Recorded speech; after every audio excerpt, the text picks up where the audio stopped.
Welcome to our DSA with Java mastery course. इस video में सिर्फ हम इंट्रोडक्शन देखने वाले हैं इस कोर्स का। क्या क्या हम सीखने वाले हैं, क्यों सीखने वाले हैं और क्या क्या आपको चीज़ों की ज़रूरत पड़ेगी, क्या क्या प्री रिक्विजिट्स हैं जो कि आपके पास होनी चाहिए इस कोर्स को फॉलो करने के लिए, इस कोर्स को सीखने के लिए। सो बेसिकली ये कोर्स है अपना जावा के साथ हम सीखने वाले हैं डीएसए को। डीएसए कितना इंपॉर्टेंट है, क्या है, ये आप जानते हो तभी आप इस कोर्स को फॉलो कर रहे हो। डीएसए बहुत इंपॉर्टेंट है। सॉफ्टवेयर इंजीनियर अगर बैकग्राउंड में जाना चाहते हो, कंप्यूटर साइंस बैकग्राउंड से अगर आप आ रहे हो तो डीएसए बहुत इंपॉर्टेंट है।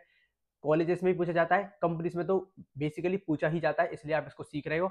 और इस पूरे कोर्स में मैं आपको बेसिक से लेके एडवांस लेवल तक कैसे डीएसए के कॉन्सेप्ट्स को आपको सीखना है, कैसे उनको फॉलो करना है, एक एक एल्गोरिथम को, एक एक डेटा स्ट्रक्चर को हम देखने वाले हैं। बहुत ही आसान तरीके से मैं आपको एक्सप्लेन करूंगा। तो मेरा काफी ज्यादा एक्सपीरियंस है पढ़ाने के अंदर।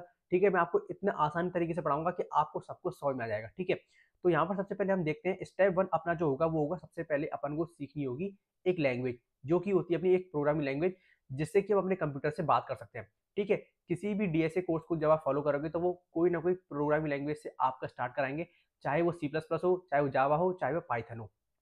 तो हम फॉलो करने वाले हैं जावा को। उसके रीजन है क्योंकि सी प्लस प्लस एक लो लेवल प्रोग्रामिंग लैंग्वेज है, यानी कि वो पुरानी हो चुकी है। ठीक है, अब ज़्यादातर जो यूज़ करते हैं वो जावा को यूज़ करते हैं। ठीक है, अगर आप सी प्लस प्लस में सीख रहे हो तो कॉन्सेप्ट तो डेटा स्ट्रक्चर और एल्गोरिथम्स के सेम ही जाते हैं, चाहे आप सी प्लस प्लस में सीखो चाहे जावा में। लेकिन जावा क्या है, एक ज़्यादा सिक्योर लैंग्वेज है और सी प्लस प्लस के मुकाबले में उसका जो सिंटैक्स है वो थोड़ा सा ईजी है। मतलब जावा जो है अच्छी है सी प्लस प्लस के मामले में, ज़्यादा आपको समझने की जरूरत नहीं है। अगर आप एक बेसिक सीखना चाहते हो तो इतना समझ लो जावा अच्छी है, सी प्लस प्लस को हम फॉलो नहीं करेंगे क्योंकि वो एक लोअर लेवल प्रोग्रामिंग लैंग्वेज है। जावा जो है वो हाई लेवल प्रोग्रामिंग लैंग्वेज है। ठीक है, दूसरा स्टेप हमारा होगा, पहले सबसे पहले सीखेंगे हम जावा के बेसिक्स के बारे में, ऑपरेटर्स, वेरिएबल्स, उसके जो भी होते हैं अपने इफ एल्स स्टेटमेंट्स वगैरह, जो भी उसकी बेसिक चीजें होती हैं उसको हम सीखेंगे। उसके बाद सीखेंगे क्या होते हैं डेटा स्ट्रक्चर्स, अपने array, linked list, stack, Q, tree, graph, फिर एल्गोरिथम्स में अपने जो सर्चिंग सॉर्टिंग एल्गोरिथम्स होती है उन सभी को हम सीखने वाले हैं धीरे धीरे करके। ठीक है, कुछ प्री रिक्विजिट्स हैं जो कि आपके पास पहले से होने चाहिए। स्टेप वन, सबसे पहले लैपटॉप आपके पास एक होना चाहिए।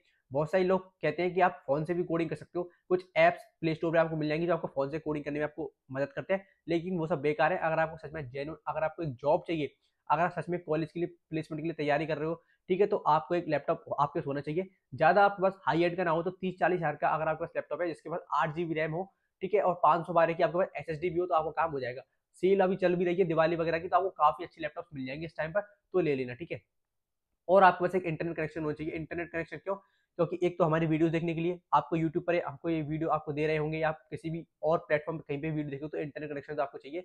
और मैं मानता हूँ कि सभी के पास आज के समय में तो इंटरनेट कनेक्शन होगा ही। ठीक है, तो और इंटरनेट कनेक्शन का एक और रीजन है, जब आप किसी प्रॉब्लम में फंस जाओगे कहीं पर तो आप गूगल पर जाकर, चैट जीपीटी पर जाकर जो है आप अपने प्रॉब्लम्स का सोल्यूशन अगर आप कहीं ढूंढना चाहोगे तो आपको इंटरनेट कनेक्शन की जरूरत पड़ेगी। ठीक है, दूसरा आपको होगा कि आपको जावा को इंस्टॉल करना होगा क्योंकि हम जावा से स्टार्ट कर रहे हैं, और एक कोड एडिटर को, इसको कैसे इंस्टॉल करना है जावा वगैरह को, इसको आप यूट्यूब पर भी देख सकते हो। और वीएस कोड कैसे इंस्टॉल करना है वो मैं आपको इस कोर्स के दौरान इसके डिस्क्रिप्शन में भी लिंक डाल दूंगा, कैसे जावा को इंस्टॉल करना है और कैसे कोड एडिटर को इंस्टॉल करना है, वीएस कोड वगैरह को, वीएस कोड में हम सीखने वाले हैं, तो मैं डिस्क्रिप्शन में लिंक डाल दूंगा, उनको आप फॉलो कर सकते हो और वहां से आप सीख सकते हो कैसे आपको जेडी की जो होती है जावा डेवलपमेंट किट उसको कैसे इंस्टॉल करना है और वीएस कोड को कैसे इंस्टॉल करना है। ठीक है, फिर तीसरा स्टेप अपना आपको नोट्स बनाने हैं। ठीक है, इस पूरे कोर्स के दौरान मैं आपको इन नोट्स को जो मैंने अभी खुद के लिए बनाए हैं और आपके लिए बनाए उनको तो मैं आपको दूंगा ही, लेकिन आपको खुद के, आपको एक नोटबुक लेनी है, एक पेन लेना है और आपको खुद के नोट्स बनाने हैं। जितना बच्चे आप खुद के हैंड रिटन नोट्स बनाओगे उतने ज़्यादा आपको समझने में आसानी रहेगी।